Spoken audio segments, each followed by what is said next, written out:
dépendez de quelque chose, vous serez toujours faible.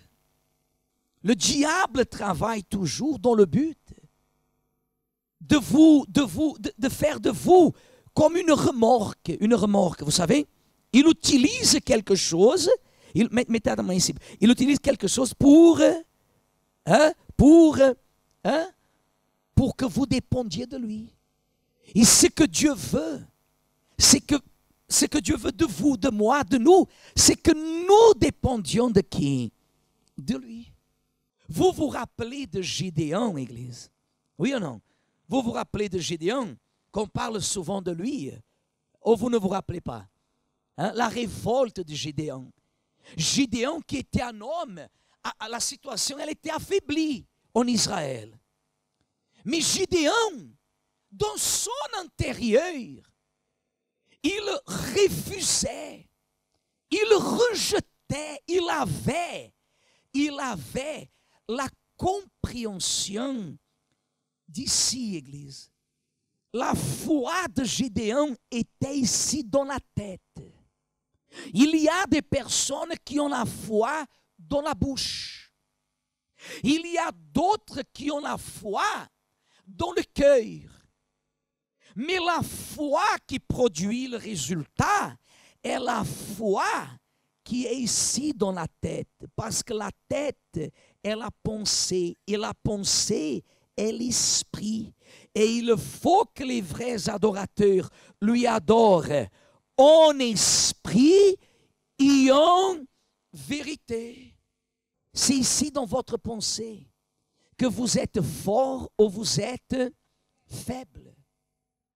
Que vous avancez ou vous reculez. Que vous vous donnez à Dieu ou vous ne vous donnez pas. C'est dans votre tête.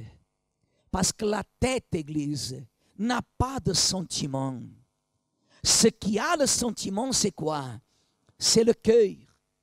Et quelqu'un dit comme ça, ah, mais pourquoi alors Dieu a fait le cœur comme ça? Et vous sauriez faire mieux que Dieu? Non. Si Dieu a donné au cœur un sentiment, c'est parce que nous tous, nous avons besoin d'avoir des quoi? Des sentiments. Mais nulle part dans la Bible dit, mon juste vivra par le sentiment. La Bible dit, mon juste vivra par la foi. C'est dans la tête que le faible dit, je serai fort. C'est dans la tête que l'orgueilleux, il dit, il faut que je sois humble. Ça, c'est le commandement que Dieu donne dans nos jours. Que le faible dise, je suis fort. Gédéon, ouvrez rapidement Juge chapitre 6, au verset 14. L'Éternel se tourna vers lui et dit, qu'est-ce qu'il lui a dit? Va avec cette force que tu as et délivre Israël de la main. N'est-ce pas moi qui t'envoie? Gédéon lui dit, ah mon Seigneur, avec quoi délivrerai-je Israël? Voici ma famille est la plus pauvre en Manassé et je suis le plus petit dans la maison. Dieu a dit à Gédéon qu'il avait la force. Oh, Dieu ne lui a pas dit.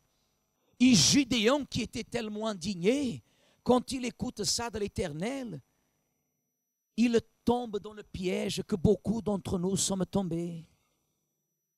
Parce qu'il se regarde vers lui-même. Et il dit, mais comment je pourrais délivrer, sauver Israël si ma famille, elle est la plus pauvre? Je n'ai pas la condition d'avoir des hommes qui vont venir lutter à mes côtés. Ma famille est la plus pauvre et moi, au milieu de ma famille, je suis le plus petit.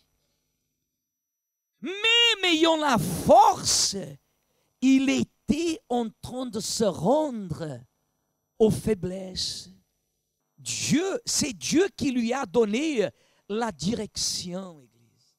Le problème c'est qu'il y a des personnes parmi nous qui veulent faire les choses à sa manière, qui veulent faire les choses à sa façon, qui pensent selon ce qu'elles croient, au lieu de faire ce que Dieu lui dit de faire. Gédéon va, si vous continuez à lire, dit comme ça, verset 26, « Tu bâtiras ensuite et tu disposeras sur le haut de ce rocher un autel à l'Éternel ton Dieu. Tu prendras le second taureau et tu offriras un holocauste avec le bois de l'idole que tu auras abattu. » Et Gédéon prit 10 hommes parmi ses serviteurs et fit, qu'est-ce qu'il a fait? Ce que l'Éternel avait dit, regardez-moi. Il a fait ce que l'Éternel avait dit. Il a fait ce que l'Éternel avait dit. Celui qui était le plus faible, le plus petit de la maison, la plus pauvre, est devenu le plus fort et le plus riche. Vous êtes là parce que Dieu vous appelle. Mettez votre vie sur l'autel au nom du Seigneur Jésus. Amen.